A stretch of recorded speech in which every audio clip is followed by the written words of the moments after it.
My name is Ethan Loughery. I'm a marketing officer at Outdoor Recreation Northern Ireland. Kerry, who is ably assisting with all the technology, is also on our marketing team at Orney. So we're both involved in the marketing project for outdoor recreation, or for the International Appalachian Trail.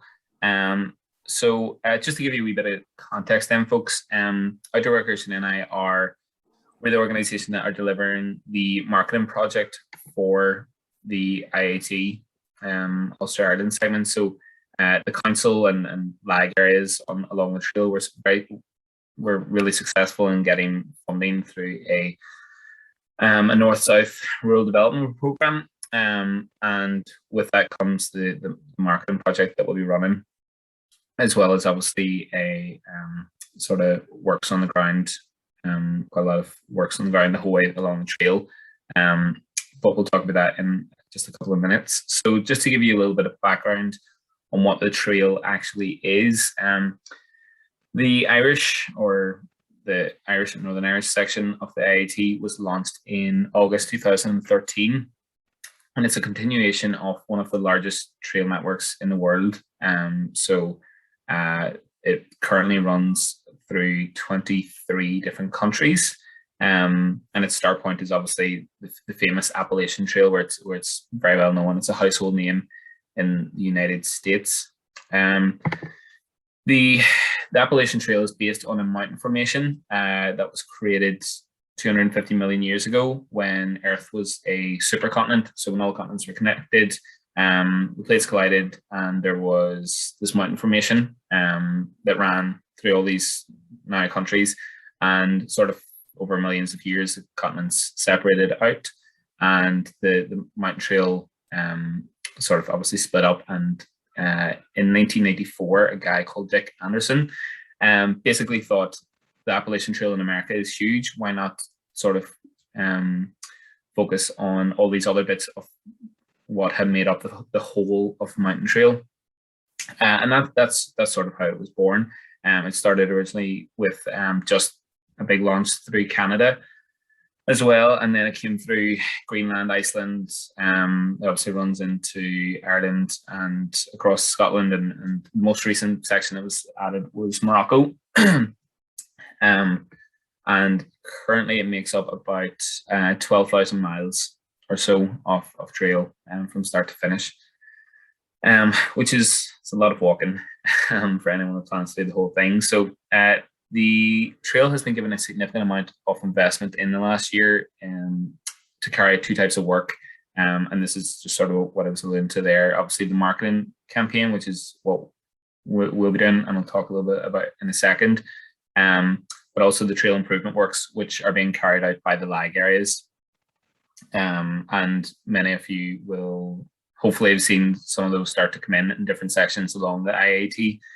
The marketing campaign, when it was launched in 2013, there wasn't a huge amount actually done to promote the trail and to raise awareness of it and its existence.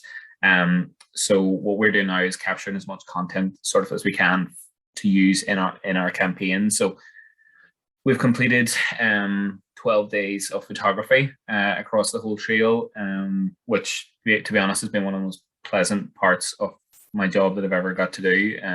It's just go out along the whole route and take photographs. We're also creating a promotional video, and we'll have a marketing guide for lag areas in terms of the lingo that is used on the Appalachian Trail in America and different things like that there. So basically, we're trying to do as much as possible to raise as much awareness of the IAT Ulster Ireland as we possibly can. So that's sort of where we're at the minute. Tonight is all about wanting to engage with local businesses, and whether it's one business or 30 businesses or 100 businesses to turn up, it doesn't really matter, because we sort of obviously want your input from our perspective, because it helps us to promote the trail if we're working with the people that are on the ground and know the area intimately and better than what we're going to.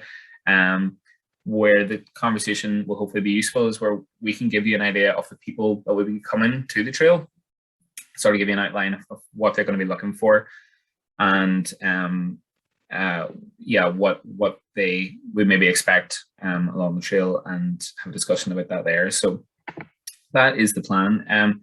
Tonight we're going to start with a short conversation where, if I share my screen here, I'm going to show you very, very briefly where the trail actually is in the Fermanagh and Omagh District Council area. So, Kerry, can you see that? Okay, is that coming across? Yeah, it's coming through fine. So, this is the Fermanagh and Omagh District Council section of the trail. It's comparatively with the whole thing, which is about just over 300 miles. Fermanagh and Omagh section runs at around, I think it's just over 20 miles, maybe a wee bit more. And it comes in from the Derry City and Strabane Council side, and it goes out again in the Derry City and Strabane Council side, and then into the Mid-Ulster section. So this whole section is all quite rural. You can see there from our map that it sort of is coming across into, actually, where I'm from, goes basically right past my house out in Dregish, Drumlega, that sort of neck of the woods beside Barnescourt, up Bessie Bell and down over beside the Melon Country Inn, and then across round sort of just north of Knockmoyle and the back of the Ulster American Folk Park. Then it curls round into the Gorchin Glens, comes up through the forest, dips into the western side of the forest before coming back over and along and past the Gorchin Lakes, where it comes down sort of the eastern side of the Gorchin Lakes into the far side of Gorchin, goes up through Gorchin town, goes north towards Plumbridge, and then breaks off before you get as far as Plumbridge. And at that stage, you're into Derry City and Strabane Council again. So that is a very, very brief outline of the trail. I'm just going to zoom out here so you can sort of get an idea of the scope of that length of the trail comparatively with the rest. So yeah, like Donegal, as Kerry was mentioning earlier, Donegal and Cosby Coast and Glens both make up the vast majority of the trail. But there's a couple of really important parts along this very small section, which we'll talk about a little bit later on. And I mean, you guys will all be familiar with them. But yeah, I'm going to stop sharing. And then Adele and Simon, if you guys would be happy just to give people a brief overview of the works, the capital works that have been carried out along the trail. And obviously tonight's meeting is being recorded, so this video will be available for other businesses to see after this as well. Just I meant to mention that at the start. So yeah, Simon or Adele, if you are happy just giving a brief overview of sort of the works that are taking place and where some information boards and that sort of thing are going up. Yeah, I'm happy to start. Ethan and Simon can come in maybe in case I miss anything. And sorry, I was keeping the camera off because it's the connection here's been a bit intermittent all day, but hopefully it'll be okay. So in our section of the IAT Trail, then we have a few capital projects to note, and we're also doing work on interpretive trail boards and also waymarking. I suppose the two capital paths that we're working on at the moment, there's one at the A5 that will run from the bottom right-hand corner of the Mellon car park. And it's an off-road track, just a short track that will allow people to access the Bessie Bell walk. And the reason for that really is to enhance health and safety. It's a very popular walk, but at the moment we have walkers using the A5, which is a very busy road. That's a piece of work that is actually due to start at any time now and is anticipated to take a few weeks. So it's a short piece of work, but it's going to be a very important addition to our trail. Another capital path is actually a boardwalk that is currently being installed out the Glen Park Road at the Gorchin Glen Forest Park. And it's a accessible boardwalk to take people again in safely from the bus stop on the Glen Park Road into the Forest Park. At the moment, walkers would be using vehicle access.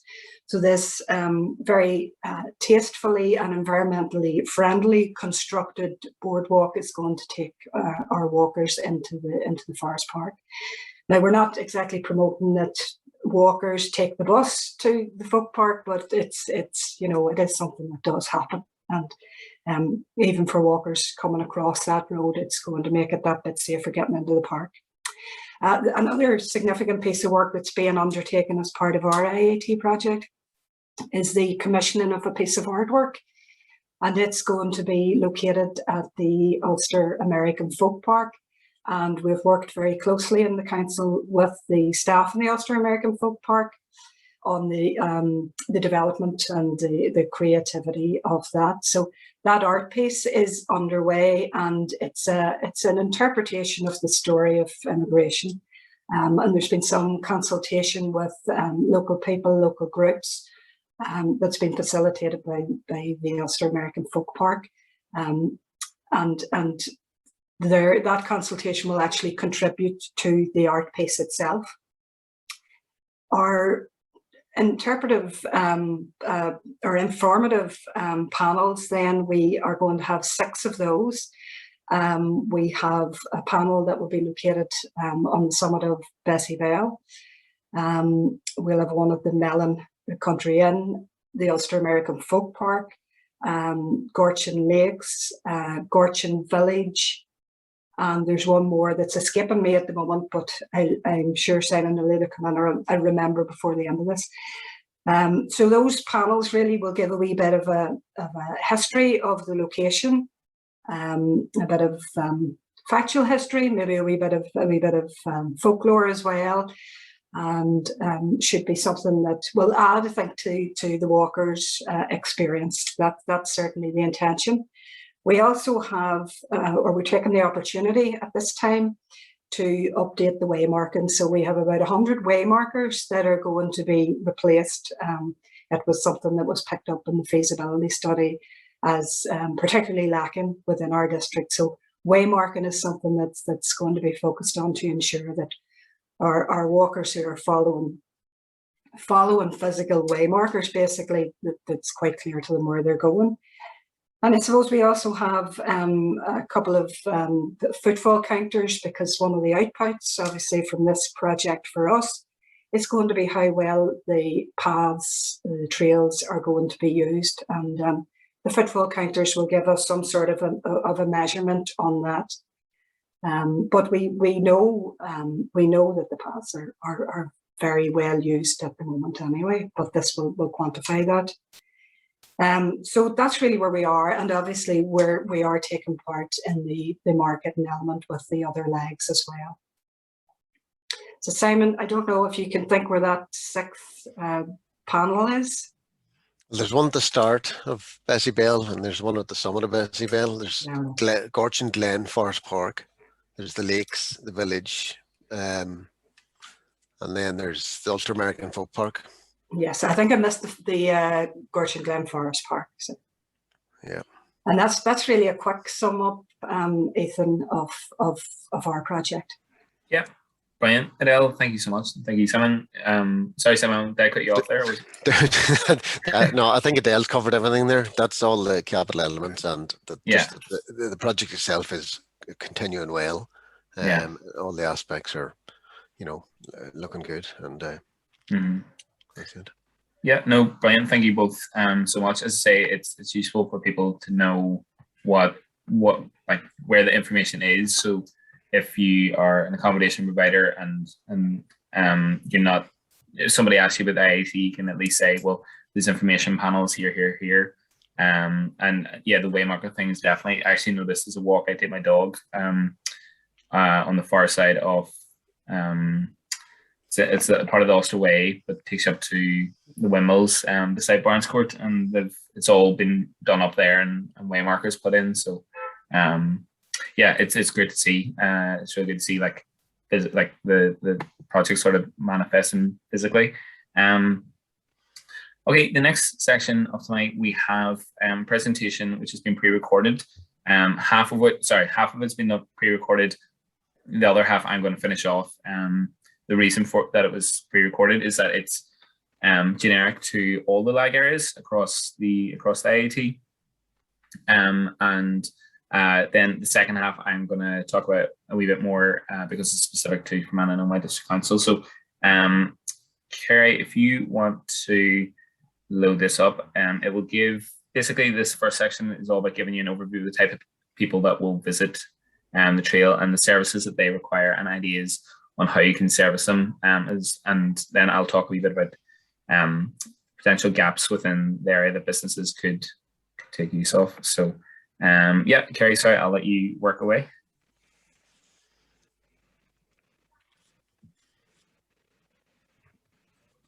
Good evening, everybody. My name is Beverly McGowan. I'm Outdoor Recreation NI's Marketing Manager, and I'm also leading the marketing project for the International Appalachian Trail, Ulster, Ireland.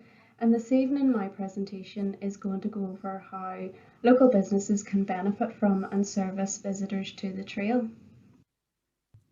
So just to give you an overview of the route itself, it's 280 miles in length, which equates to around 450 kilometres.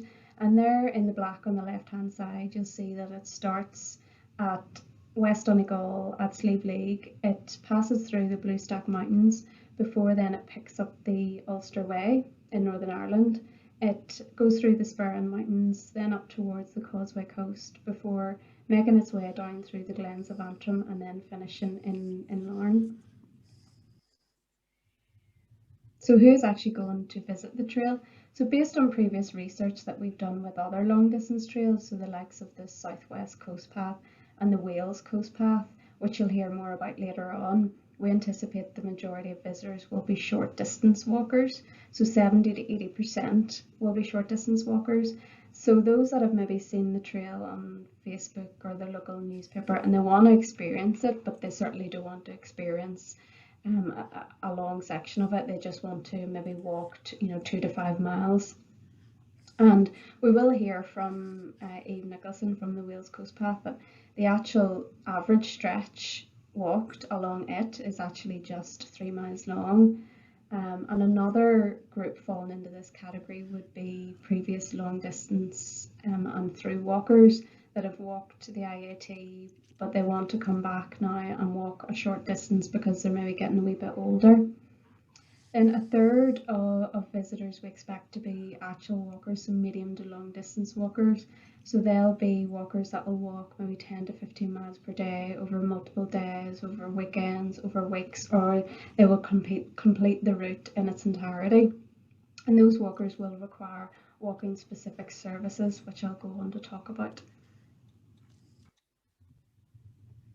So this just breaks down the visitor even further, just gives you a wee bit more detail on their motivations and who they are.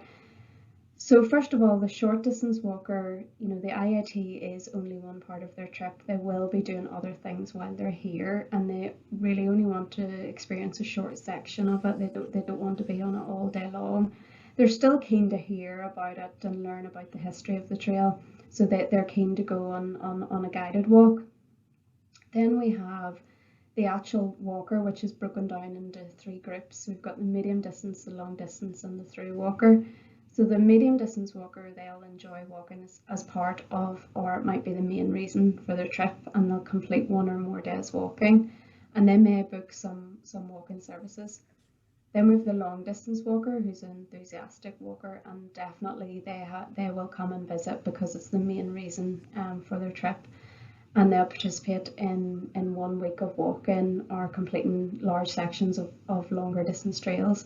And they're very interested in bagging trails, so if you like, putting them on their bucket list. Then we have the through walker. The through walker will walk the IAT in 1 go. It's in its entirety. They're an avid walker, and you could say that they're someone seeking solitude. And they've completed other significant long distance trails before. And they are very self-sufficient, so they'll carry all their own food and pitch their own tent. So The requirement for walking services is less with the through walker. And through this marketing project, we'll be carrying out 2 marketing campaigns, one in Ireland and one in America, because of those links with the Appalachian Trail. You know, there's lots of people in America who've done the Appalachian Trail that would be interested in completing this trail.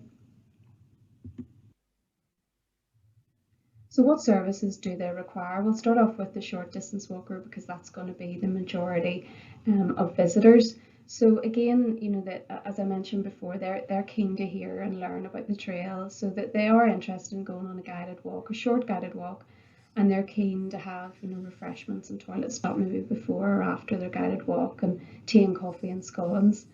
And then, because one of the marketing campaigns we will be carrying out is in America, some Americans will have hire cars and some won't. So there may be a requirement for a shuttle service to and from their hotel to the start point of the different walks.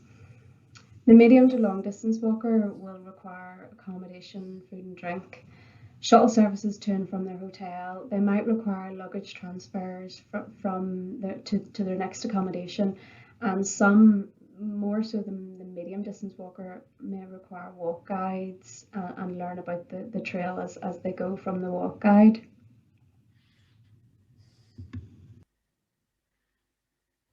So how can local businesses service these walkers? I understand that some businesses will be reluctant to offer services at the start until the trail is well established and attracting a significant amount of visitors. But again, you know, it is like that chicken and egg scenario, that until there's walker services available and packages available, that's what's going to attract more walkers to the trail. So based on who we anticipate that's going to visit the trail, we would recommend that, you know, local businesses focus on, you know, providing for that short distance walker, because that, at the end of the day, that's going to be 70 to 80% of visitors. You know, whether it's offering, you know, guided walks, providing storytelling, partnering up with a local cafe to offer, you know, tea, coffee and scones before or after the walk. And if you can, provide shuttle services for those that may need to and from their accommodation. And even though the number of medium to long distance walkers initially will be lower until the trail is well established, it is still worth providing for that visitor, you know, because that's still going to be a third of the visitors. So whether that's offering packages that include accommodation or packed lunches that walkers can take out with them during the day and when they're walking, and evening meals when they get back, whether there's walk guides for the longer distance sections of the trail, and offering shuttle services and luggage transfers as well. And, you know, don't forget, if you can't provide all of the visitor services in one package, then there's lots of people and lots of businesses on this call that you can partner up with and work collaboratively to, you know, provide for that visitor. So whether that's just a walk guide partnering up with a local cafe to offer, you know, tea, coffee and scones after their guided walk, it's all about working in partnership. So to help you stand out and be really proactive in attracting walkers to your business, there's some things that you can do just to tailor your current offering. So whether that's offering storage, washing and drying facilities for walkers' equipment, providing information on local IAT walks, so giving them access to the new IAT website, which will be IATUlsterIreland.com, and that will contain information on the route and all the walking services. You can stock the new trail guide that we're producing, provide information on local walk guides, offer shuttle services and luggage transfers if they're required, offering a hot drink after a long day's walking, which I know would be really welcomed, providing access to kitchen facilities early in the morning to, you know, for walkers to prepare food, or offer early breakfasts before they head out, providing walkers discounts. Something that's really useful and I really recommend all the businesses to do along the route is to recce the route and just really get to know it and put yourself in walkers' shoes just to understand what they might require. And then lastly is thinking maybe about becoming pet friendly, just because more and more walkers are going out walking with their dogs. And here's just some examples, just to give you a wee bit of inspiration of how these businesses are standing out and attracting walkers. So, you know, discounts for walkers, or there's dry-in facilities. The two pictures on the right-hand side are pictures from accommodation providers in America along the Appalachian Trail. So you've got some quirky walking boots just along the fence, and then you've got an Appalachian Trail sign within the accommodation. On the left-hand bottom left, we've just got a sign outside a local pub for attracting, you know, welcoming walkers and welcoming their pets. And then in the middle there is a coffee cart that it's actually set up along the Lagan towpath, and they've got picnic tables all around it. So for walkers that are walking the Lagan towpath, they can stop and have coffee and pastries and sit down and enjoy them.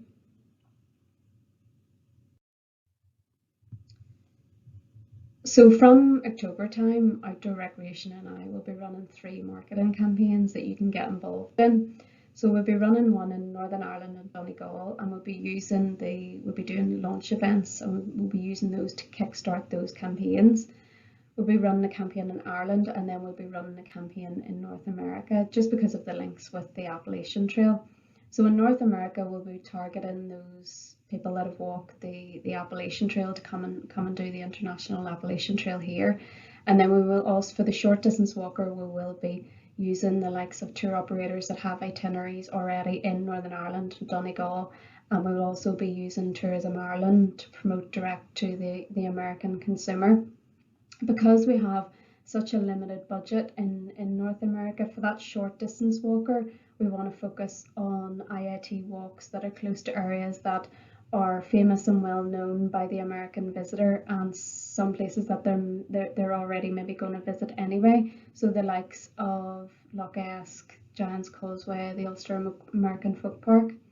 So there's 2 ways that you can get your business promoted. First of all, you can get a listing on the website itself.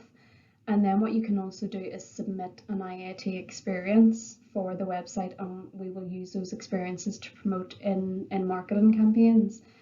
Now, there's nothing that you need to do really at the minute. Outdoor Recreation staff will be in touch with you to help you and support you in creating and developing IAT experiences, or just simply tailoring your own offering.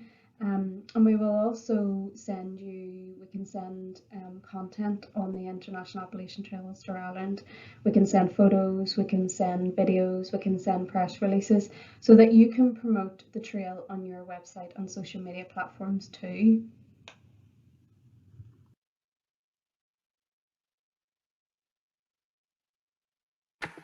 And that is where I'm going to jump in, folks. So as Beverly just said, or as you actually said about a week ago, we can help supply you guys with all the content that we're producing. And I'm conscious, obviously, so Vincent, for yourself, for example, much of that was to do with accommodation providers, but you're obviously offering a different service. So for your website or social media or anything, the photographs might be useful to have like an IAT section, for example, if you want to do anything like that there. I am going to go on now and just talk a little bit more specifically about the businesses here from Annanoma District Council. As a very, very brief aside, if anyone is curious about the sort of mentality and the psyche of someone doing the IAT or the Appalachian Trail itself, just in America, Bill Bryson's A Walk in the Woods book is a very funny and very informative read, but also gets you in the zone of like what someone doing those long miles every day is looking for. But he also fits the short walker criteria, because there's a portion of the book where he just does day trips and does walks a couple of miles. So it's a great read. So anyway, sorry, moving on, Kerry, you can jump to the next slide there. So this here map, I'm just going to go through quite quickly. Now, obviously, this is by no means a comprehensive listing of the businesses in Fermanagh District Council along the trail. We absolutely know that. It's more just to sort of give an idea of where the trail goes and where the buildup of businesses are. So you can see there, obviously, the trail itself is that blue line comes from the west. Barnescourt runs sort of just north of Omagh and then curls up north towards Gorchin. So, and then accommodation providers, some of them in yellow, and then food and drink providers in blue. Vincent, we would have you marked on there, obviously for Omagh, but it's just a wee bit further south, but it's within range. So one thing from looking at the map itself is that, again, with the caveat that this isn't a comprehensive breakdown, is that shuttle services are something, particularly obviously for accommodation providers, that would be quite useful. We have quite a lot of places. Ideally, we like to look for them within about 5 kilometers off the trail, but anything more than that, obviously a shuttle service would be useful. So it's maybe something that accommodation providers locally wouldn't put much thought into, in the sense that they don't think it's required. But if someone's walking those long miles every day, and they want to stick to the trail, then that is something that can be quite useful. Sorry if anyone can hear a crying baby in the background. They've been whisked away. We're okay. Yeah, again, the likes of the Melon Country Inn is obviously right on the trail, so that's ideal. But a lot of places, like the Sperrin Restaurant, a lot of the food and drinks are sort of slightly further afield. The highlights, which I had mentioned earlier, are something that walkers of the IAT would be extremely keen for, and Gorchin in particular has been identified as a really good location for walkers for a range of reasons. The village has self-catering accommodation, and there's quite a lot of B&Bs in the nearby area, as well as a lot of places to eat and drink. That's growing substantially actually in the last couple of years. You've also got the Gorchin Activity Centre, which offers sort of budget accommodation, and as well as that outdoor activity experiences. And then in addition, members of Gorchin community have previously taken part in Welcome Host, world-class customer service excellent training, which has helped them sort of to consider how to best showcase the village and provide like really good customer service to people that are passing through.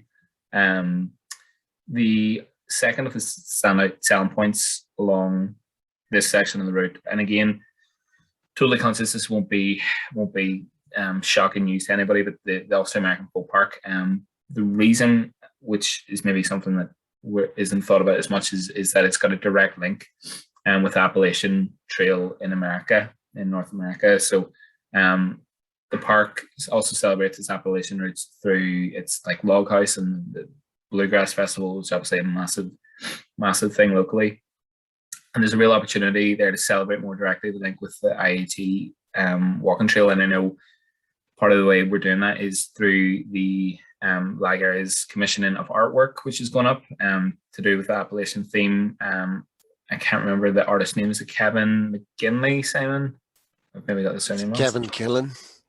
Yes, super. So that'll be great to see. And again, for walkers that are interested in the Appalachian Trail, then it's a great thing to direct them towards. And it's slightly off the trail, but it's a focal point along the entire route, so much so that the national launch, as Beverly mentioned in her presentation there, we're having local launches in each of the lag areas, but our national launch will be held at the folk park. And then the third major attraction is Gorchin Glens Forest Park, and both it and the folk park are earmarked for further development, which is great, and that will be an important enhancement of the visitor experience in the area, so for walkers of the IAT Ulster Ireland. Kerry, can you shoot on to the next slide there? Excuse me. So this, although this section of the IAT Ulster Ireland is, sorry, I'm also dosed by the way. Apologies for all the sniffing. This section of the route is very rural, particularly that western section. It sort of comes in a bit more to a bit more sort of life around the Melon Country and then that around the A5 and then goes out again. But there's actually, we found there to be really ample accommodation and places to eat. The difference is that a lot of the places are beyond that sort of ideal 5-kilometer range. So we've got the Melon Country Inn, which I mentioned along the route. all the accommodation within Gorchin, number of B&Bs and self-catering, all located alongside as well. And so there are parts of the trail elsewhere which have maybe nothing within 10 miles and 50 miles, and that's where it would get like an X, where we haven't identified a large number of that thing. So there might not be a large number of accommodation providers, or there might not be cafes or places to eat and get a drink of water along the trail.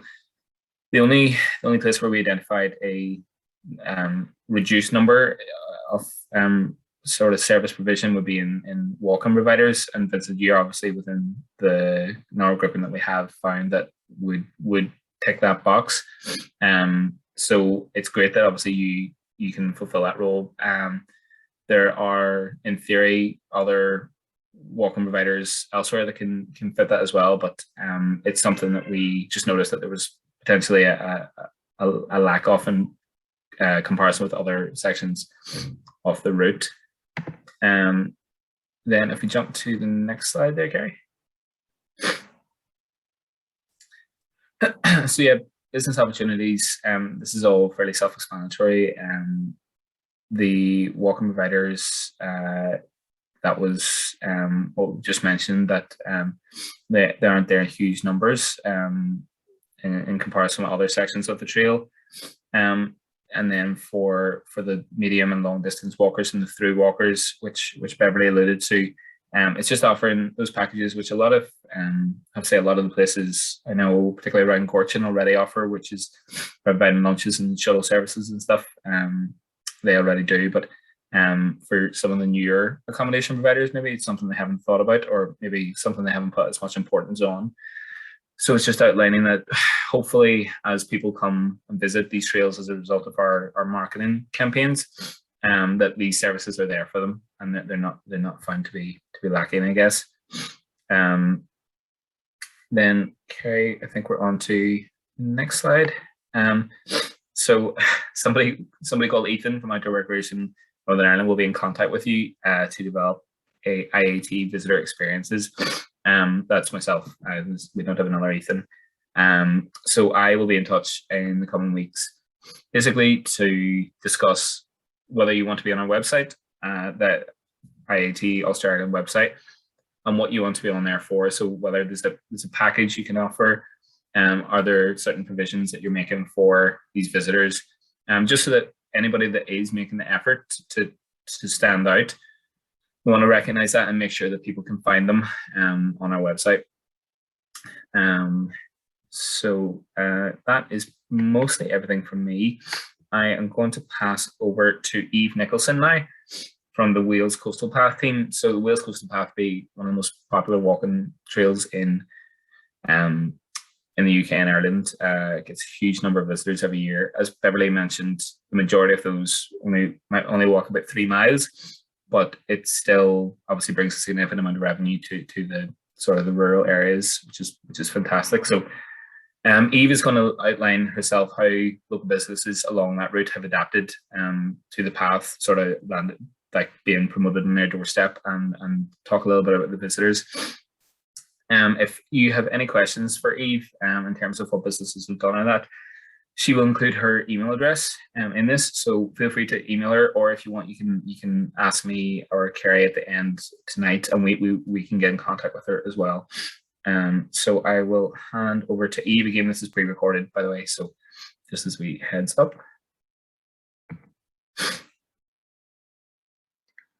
Hello, I'm Eve Nicholson, and I work for the Wales Coast Path team here in Wales.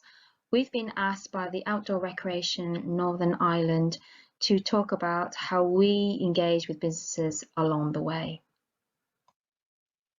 Firstly, let's introduce ourselves.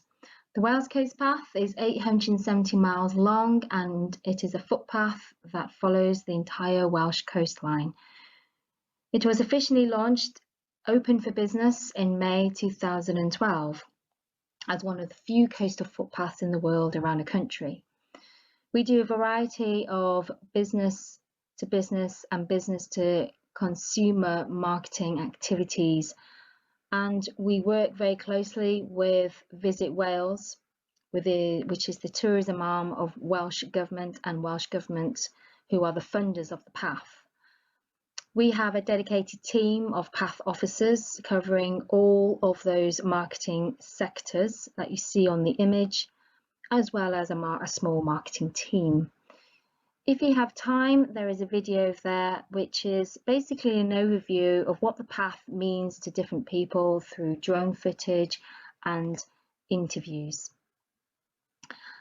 The path also incorporates some well-used and existing walking routes that were already marketed as coastal walking routes, such as the Isle of Anglesey in North Wales, Ceredigion in Midwest, and it also includes the Pembrokeshire Coast Path in the west, which is already part of the Appalachian Trail. So who are our target audiences? So when I was thinking about who we actually target, I was thinking of the types of behaviours and kind of the trends that our audiences display on our social media, and also the people who we've met along the way on the path. And these are the kind of traits that really spring to mind. So we have those who are adventurous, who already know about the path and they're all very enthusiastic walkers anyway. They tend to want to through hike or walk the path over a long period of time, and some do it over 5, 6, 7 years, so there's lots of repeat visits. We have those who are just find out about the path and they are seeking more information, they're enthusiastic with the information they have to hand, and they just want to start walking it. Then we have those new audiences who have yet to discover the Wales Coast Path, and recently new audiences for us have been the Welsh youth movement. So we've been working with the Earth, which is the national voluntary youth organisation here in Wales, as well as the Brownies, and also the National Churches Trust. We also market to coastal accommodation providers, such as those B&Bs, those campsites and hotels along the path, the travel trade, tour operators and travel agents with Visit Wales, and also coastal businesses, which may be cafes, shops, kiosks, that really make walking the path an experience. So those are the people who we market to on a B2B basis. So here are some key audience insights into our customers. Our 2015 visitor survey found that there was a nearly equal split between male and female visitors, and the average age of 53 years old. This is actually in reverse to what's on our social media following. On Facebook in particular, we have more females, but same age range. So that's quite an interesting observation. 59% of the Wales Coast Path walkers who were included in the survey actually resided in Wales, but there was also a large proportion of walkers from the Northwest England, Southwest Wales and the Midlands. The average spend is around £4.63 whilst on the path, so spending money on, say, drinks, a bit of food and things like that, and the average distance walked was 3 miles. Whilst we've been walking on the path, we've seen people from overseas, we've seen families, but we've also seen groups. So there's quite a variety of walkers on the path.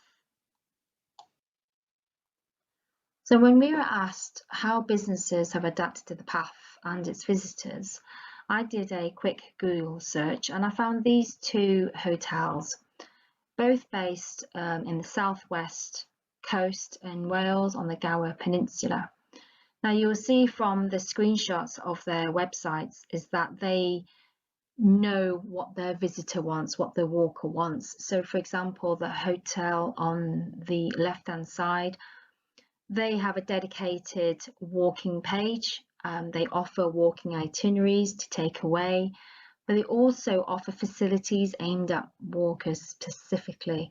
So that's things like offering a packed lunch somewhere dry to dry their clothes, and provision of maps which is always a really, really good thing, and there's good things to offer. And the same with the one on the right. They actually link to our website to give their guests more information to help them plan their visit to the Wales Coast Path and to their accommodation. So this particular coastal accommodation really sprang to mind in terms of the way they market themselves on social media. So Aberporth Coastal Holidays, they are in West Wales on Ceredigion, and this is a screenshot of their Instagram account.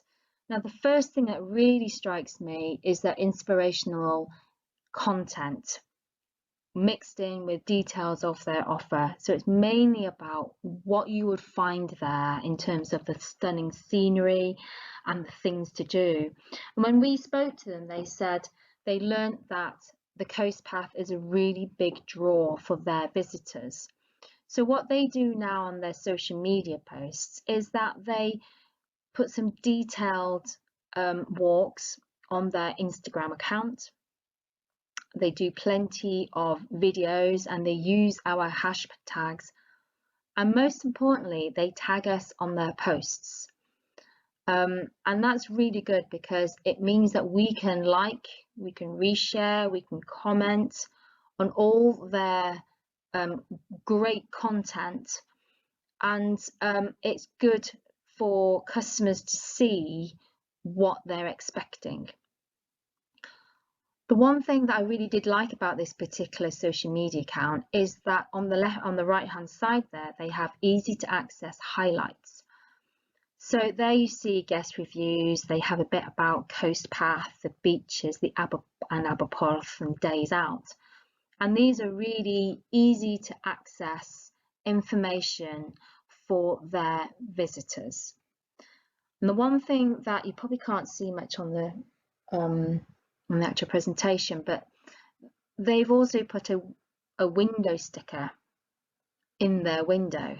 Now, on previous business engagement events, we gave out window stickers which said Wales Coast Path welcoming walkers, and we encouraged the business at the time to put these up in their window for passing trade.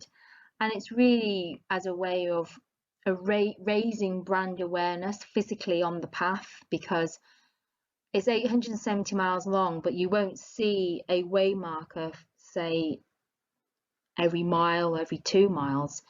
So when you come to places along the path where there's buildings, it was important for us that there was a physical awareness of the logo and our ethos. And so they've taken on board and put the sticker in their window, which is really good for both of us, really.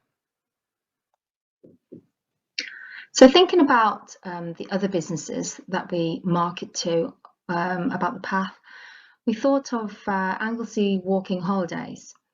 So they specialise in guided coastal walks, and they also do those extra things like accommodation booking, providing maps, and working with other local businesses, for example, eateries, on suggestions on where to eat. And not only do they do walking holidays, they also offer cycling holidays. So there's an extra bit of activity that their walkers could do as well. The second business that we thought of was the Llyn Coastal Bus Service. Now, this was initially a 2-year trial using grants from public sector, and now it's part of a Welsh Government transport initiative to have buses running in certain parts of Wales. Now, the USP for this service is that there is no fixed route or timetable. So walkers can book their space on the bus from wherever they start or finish on the path via phone or online booking. Now, this is a really big draw for this particular bus service because they're servicing a section of the path that has very little or no public transport on popular walking days. So they're available from Friday to Monday for a small fee, and the bonus about this is that it's also being used by locals along the coast path as well. So when we were asked about best practices in promoting the Wales Coast Path, we immediately thought of the experience of being on the path. So walking the Welsh coastline and soaking up our heritage and our unique language along the way is our USP. And Trade Insights found that when people come to Wales, they want an authentic experience. When they're out in the open, they want something uniquely Welsh. And also research shows that people like multi-activity holidays. So combining, say, walking with a bit of cycling, a bit of shopping and things like that. So with those insights in mind, we worked with Snowdonia Active, a not-for-profit organisation, which operates as a consultancy delivering projects linked to outdoor recreation, tourism and conservation in Wales. And as a part of an existing project, they were putting together a collection of memorable experiences. And these encourage the visitor to bond with Wales via distinctive and engaging products. So we thought, oh, this sounds really interesting. Let's see how this can work for Wales Coast Path and walking. So we ran a webinar, and it was aimed at businesses or individuals to see how they can combine their business or interest with the path. So the experience that is exampled here is a wild swim adventure with the Blue Tits. So the Blue Tits are a group of people who love swimming in the sea no matter what the weather is. So their experience, their offer is walk the coast path in Pembrokeshire and finish off with an organised swim in the sea, followed by a hot drink and great company. And this is quite a unique experience, and it gives our Wales Coast Path visitors a little bit of added extra value to their time in Wales. And we just thought that combining the Wales Coast Path walking with other experiences, it just gives a more rounded holiday experience. So how do we optimize or make the most of the customer journey along the path for customers to be able to experience the coast path at its best? So in terms of the reach part of the diagram here, we make sure that we have good quality visitor information on our website. So adhering to search engine optimization principles is really important so that people can find us easily online. We also use social media to deliver good content suited to our customers. So we share our walking itineraries according to what's trending or relevant at the time. So when it comes to summer holidays, we push out our family itineraries.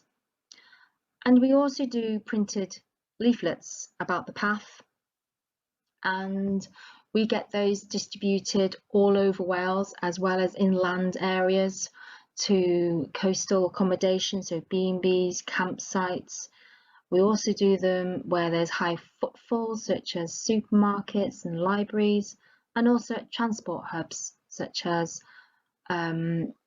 service stations and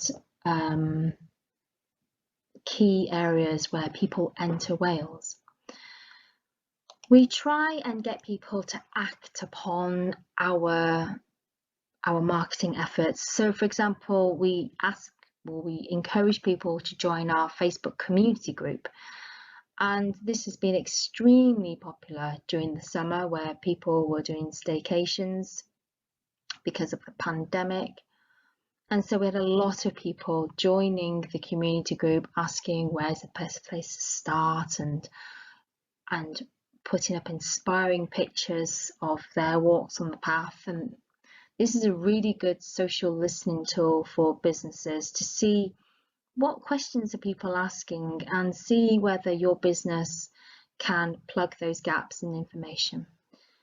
We also want people to download our Wales Coast Path app. We use augmented reality and drone footage and games on our app to help people discover the path in a different way, in a more fun way. But we also have a track my walk function, which is really aimed at those people who want to walk the path for long periods of time and to track their walk. And we also want people to download or share our walking itineraries on their social media. In terms of the Convert, we have our newsletters, which goes out as and when there are really relevant things to talk about. And we have a mixture of B2B and B2C subscribers. We roughly have about 1,400 subscribers at the moment. Each newsletter has a bit of stuff about current work and forward look, and it links to our marketing toolkits where appropriate. So these are really good also kind of things to catch up on, so that you know where we're going with our marketing and promotional activity. We want to engage with people on the path, so we definitely encourage user-generated content by sharing and commenting and and liking. And with the Appalachian Coastal Holidays social media account on Instagram, that's a prime example of really using good imagery of where you are on the path to inspire, enthuse, and help people discover a different part of the Wales Coast Path. We also do live streams on Twitter, Facebook, and Instagram where possible. Again, that real life feed is really engaging and it can be easily shared on social media channels. So how do we help businesses optimize the path? Well, we have developed a series of marketing toolkits. So the one on the far left is a marketing toolkit designed at any coastal businesses. And so this is basically a guide on how to use the pulling power of the Wales Coast Path, with top tips and insights in what we promote about the path, giving ideas such as packed lunches, providing maps, showing their visitors where they can walk. And the more information that people have at accommodation, the better, and they can decide then on where they want to go. We've also put together a travel trade toolkit. We saw that there was a bit of a gap in our information provision, and we have been targeting businesses but not the travel trade. So we worked with Visit Wales on developing a travel trade toolkit, and with this we put together details on where to stay, getting about, cruise port facilities, things to do, where to shop and where to eat and drink, and all that essential information for a tour operator or travel agent to put together for their customers. We've also put together official professional imagery and video, and these are all accessible on our social channels, and they're free to download and free to use in their promotional marketing as well. So I've come to nearly the end of my presentation. This is where you can find further information about us. So these are the links to our website and our social channels, but also the toolkits.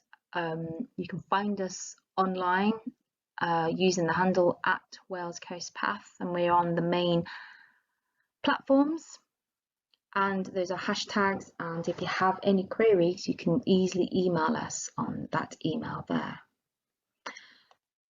So without further ado, I just want to say thank you very much for listening. We hope that we've given you a little bit of inspiration, a few ideas on how we've engaged with businesses along the Wales Coast Path, and thank you.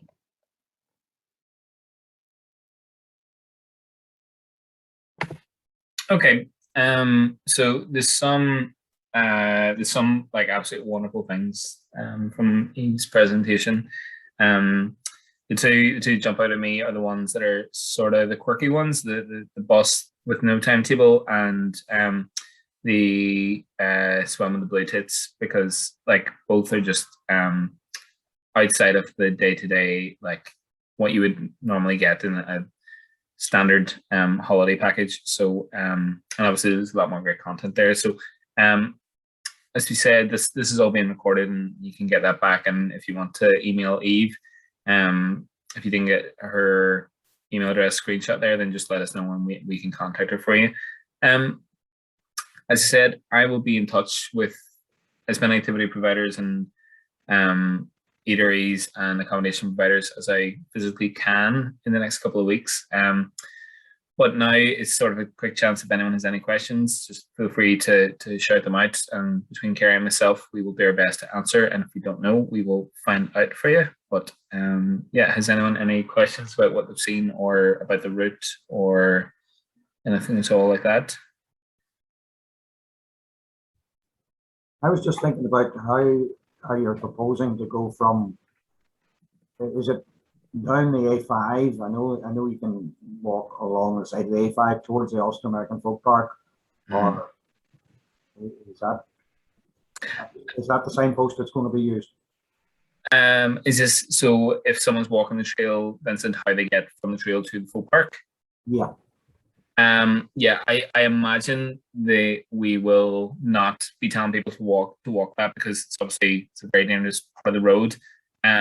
Rather that if they want to visit it, then if you're going to visit the folk park, you're going to be there for a couple of hours, so you'll probably not go mid walk, I guess. So we would be encouraging people to, if they're staying with an accommodation provider, to visit it then. Or at least not visit directly along the A5. Simon, Adele, I don't know, would that be about right? To be fair, it probably would be, but I suppose what Vincent may be getting at is if it's maybe a walker who is doing the whole stretch of the IAT, and so they're coming down from Bessie Bell and along, and we certainly wouldn't be promoting it in that way for anybody to be walking along the road.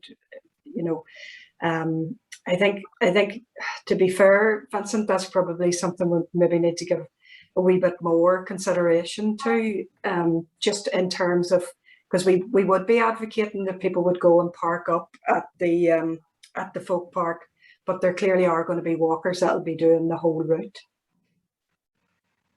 Yeah, it's, as you say, it's something that we maybe need to give a wee bit more thought to, and that's part of what tonight is about, Vincent. To get, obviously, you're very familiar with the route in the area and the practicalities of getting to A and B, whereas sometimes in marketing it can be like, oh well, that's close, so you can go to that. So, and I'm just even trying to think, Ethan, about the distance between the Melon and the Ulster American Folk Park and the terrain. I'm just trying to think of both sides of the road. I think there is some off-road walking path on the other side of the road opposite the Melon. Yeah, we would need to go out and familiarise ourselves a wee bit more with that. Yeah, I know there's certainly fields on the opposite side of the road from the Melon with stiles that you can walk on, but now I'm not sure what the ownership, the land permission agreements are along there. That would probably be the ideal route, but yeah, Vincent, that's I will come back to you about that. There we'll have a wee conversation maybe with the council and amongst ourselves, and just try and figure out what we will be advocating people to do in that scenario. I think just as a comment, I suppose, the combining the walking with some other type of experience, and you were talking there about the Gorchin Activity Centre, and I think that that's probably something that could be promoted a bit. I know that the groups there working in Gorchin would be very proactive, and that could be something particularly during the summer months. So I mean, I think that's a very good suggestion. Yeah, and it's something that's come up in other areas as well where you have some activity providers who are really keen to integrate themselves with it, and why would we turn them away, sort of thing. So yeah, it's that'll be a real, like, it'll be obviously on the website, but it'll be a component of the marketing campaign as well. And I suppose one of the things that I would see is that, say somebody did stay over at the Mountain Country Inn and then set off, you know, over at the top of Essendale, I don't know where their next accommodation would be. Yeah, it's a good point. There's one camping site obviously within Fermanagh and Omagh, but when you go over to Bessie Belair, then you're into sort of Drumlega out towards Castleberg, Killen direction. So you're probably looking at a Airbnb, and I mean, I think that's probably reasonable. If someone's doing a long hike, you will have provisions there. I'm pretty sure we've looked into this, that there's somewhere within what would be a reasonable day hike of about 15 miles, starting at Mountain Country Inn and going west. But again, that's something we'll have a full breakdown of everywhere. As I say, that map that we had earlier isn't comprehensive, but it's certainly something we'll be encouraging and trying to factor in, because we want to put ourselves in those through walkers' heads. And if we were planning the route, as I know some people already from England who said they want to come and do this, so we want to make sure when they do it that everything is there for them to enjoy it. Well, folks, if everyone is happy, we will call it there. My email address was on there. It's ethan@outdoorrecreationni.com. So it's quite long. ethan@outdoorrecreationni.com. So feel free to drop myself an email. I think you all should have an email from Kerry, obviously, with the link to the meeting that we're in. So you can also email Kerry, and that'll get forwarded to myself and Beverly as well. But here, thank you so much, obviously, for taking the time out of your evenings and joining us, and genuinely for those insights as well, Vincent, in particular, because again, we are not going to be able to factor in everything. So this is why we have meetings like this. So yeah, I will speak to you all in some capacity in the near future, and I hope you all have a lovely night.